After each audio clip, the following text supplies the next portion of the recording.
స్వాగతం.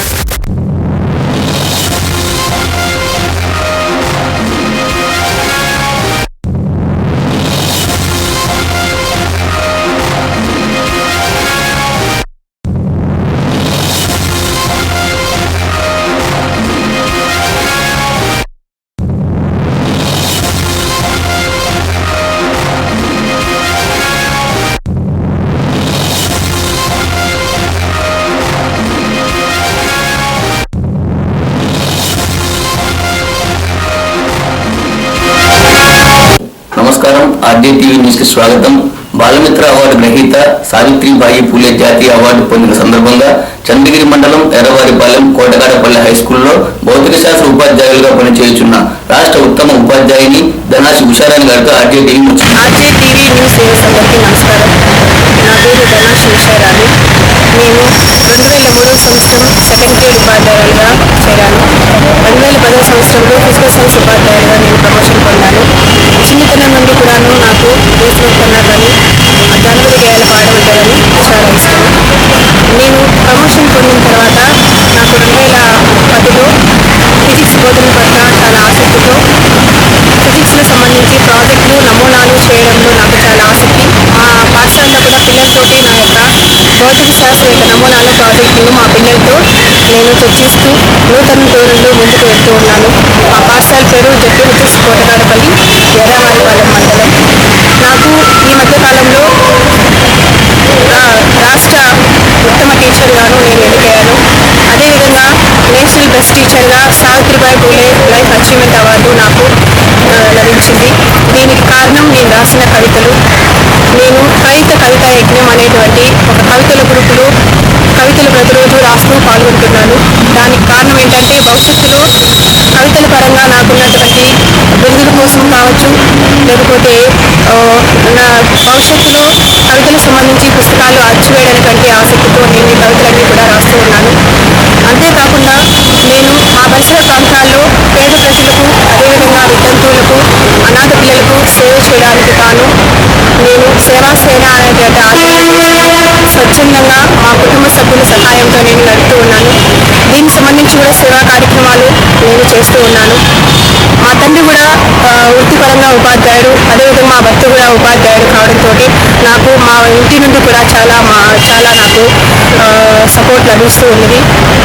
దీనికంతటికీ కారణం నేను పల్లెల్లో పుట్టి పల్లెల్లో పెరిగాను. అయినప్పటికీ కూడా మా చుట్టూ ఉన్నటువంటి ఉపాధ్యాయులు, గురువులు అందరూ కూడా నాకు ఎంతో ప్రోత్సాహాన్ని లభించారు.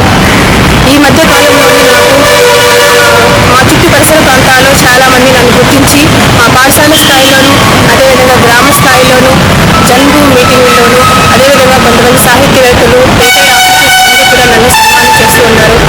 వీరు చేసినటువంటి ఈ ప్రోత్సాహం వలన నేను ఇంకా కూడా భవిష్యత్తులో మంచి కవితలు రాసి నా భవిష్యత్తు యొక్క ప్రణాళికను ఇంకా కూడా బాగా మాడిఫై చేసుకుని మరిన్ని బిరుదులు, అవార్డులను తీసుకొని నా పిల్లలకు మార్గదర్శకంగా ఉంటూ నా కుటుంబ సభ్యులకు సమాజంలో ఉన్నటువంటి నూతనంగా ఉన్నటువంటి ఒక సమాజాన్ని డెవలప్ చేయడం కోసం నా సేవాసేన ఆర్గనైజేషన్ ద్వారా ముందుకు పోతానని నేను ఈరోజు మీకు చెప్తూ ఉన్నాను. నాకు పాటలు పాడాలన్నా కూడా చాలా ఆసక్తి. దానికి సంబంధించి మా పిల్లలకు జానపద గీతాలు పాడుతూ ఉంటాను. అదేవిధంగా పిల్లలకి సాహిత్యంలో నృత్యాలు నేర్పిస్తూ పిల్లల యొక్క ఉన్నటువంటి ప్రతిభా పాఠాలు వెలికి తీయడంలో నా యొక్క పాత్రను నేను పోషిస్తూ ఉన్నాను. అంతేకాకుండా నేను సొంతంగా పాటలు రాసి పాడేటువంటి అభిరుచి కూడా ఉన్నది. దానికి సంబంధించి నా యొక్క టాలెంట్ను ప్రతిరోజు పూర్తి చేసుకుంటూ ఉంటాను.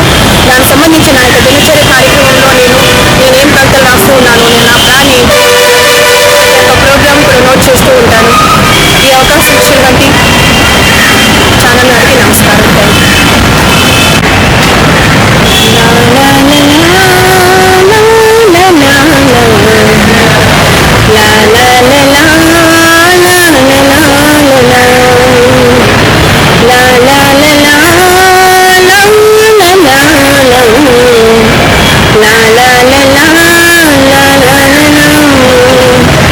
విజ్ఞానంతోనే వికసించు జగత్తు, పసిపిల్లల చదువే దానికి విత్తు, పసిపిల్లల చదువే దానికి విత్తు, వేగదూడ గంతులు, పసిరి పూల కాంతులు, తాళి తరగ పిలుపుల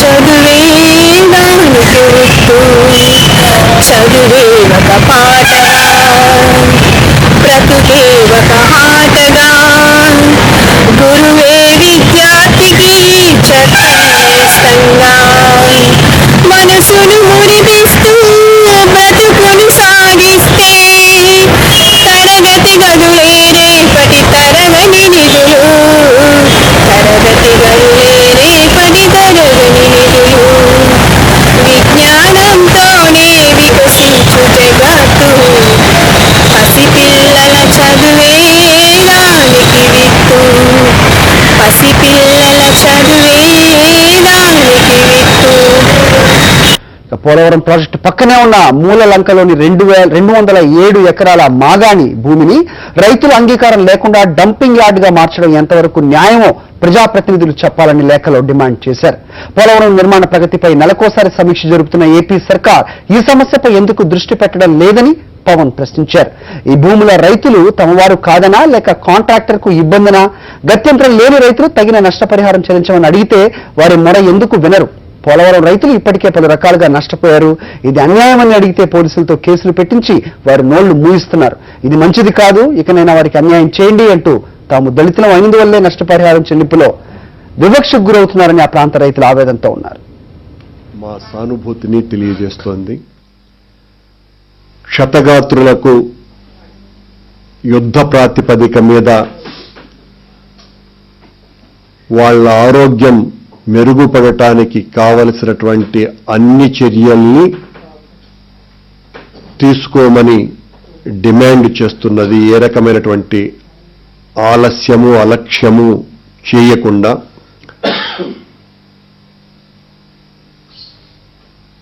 వాళ్ళకందరికీ కూడా వైఎస్ఆర్ పార్టీ మొత్తం శ్రేణులంతా కూడా వెన్నుదన్నుగా నిలుస్తుందని తెలియజేస్తున్నాం.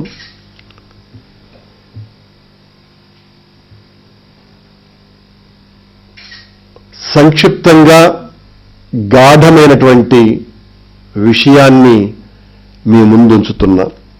వైఎస్ఆర్ కాంగ్రెస్ పార్టీ తరఫున పార్టీలు వ్యక్తులు స్వప్రయోజనాల కంటే తెలుగు జాతి మొత్తం ప్రయోజనాలు ఎక్కువ అని నిరూపించటానికి వచ్చినటువంటి సమయాన్ని వాడుకోవటానికి ముందుకు రావాల్సిందిగా ముఖ్యమంత్రి చంద్రబాబు నాయుడు గారికి విజ్ఞప్తి చేస్తున్నాం. తరతరాల సంస్కృతిలో భాగంగా ఓ వినోద క్రీడ కోసమని తమిళులు జరిపినటువంటి పోరాటం, తమ ప్రాంత అభివృద్ధి అన్నటువంటి పేరుతో తెలంగాణ ప్రాంత ప్రజలు చేసినటువంటి హీరో నాగార్జున, అమల, దర్శకుడు రాఘవేంద్రరావు, నిర్మాత మహేష్ రెడ్డి ఈ ఉదయం స్వామివారి సేవలో పాల్గొన్నారు. ప్రత్యేక పూజలు చేశారు. ఆలయ అధికారులు దగ్గరుండి వారికి దర్శనం చేయించి తీర్థ ప్రసాదాలు అందించారు.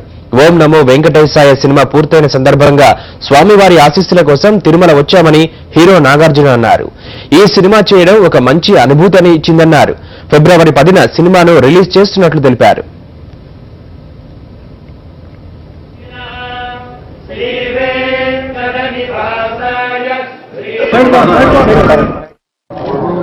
ఓం నమో వెంకటేశాయ సినిమా పూర్తి చేసుకున్న సందర్భంగా రాఘవేంద్రరావు, నేను, మహేష్ రెడ్డి గారు ప్రొడ్యూసరు, మేమందరం స్వామివారి దర్శనం చేసుకోవడానికి వచ్చాం. ఆయన ఆశీర్వాదం తీసుకోవడానికి. ఈ సినిమా చాలా చక్కటి ఎక్స్పీరియన్స్, చక్కగా చాలా బాగా జరిగింది. షూటింగ్ కానీ కథ కానీ హాతిరాం బావ వెంకటేశ్వర స్వామి మధ్యన, వాళ్ళిద్దరి మధ్యన జరిగిన లీలలు, వాళ్ళిద్దరి మధ్య జరిగిన కథ రాఘవేంద్రరావు అద్భుతంగా చిత్రీకరించారు. ఫిబ్రవరి 10న రిలీజ్ చేద్దామని అనుకుంటున్నాం.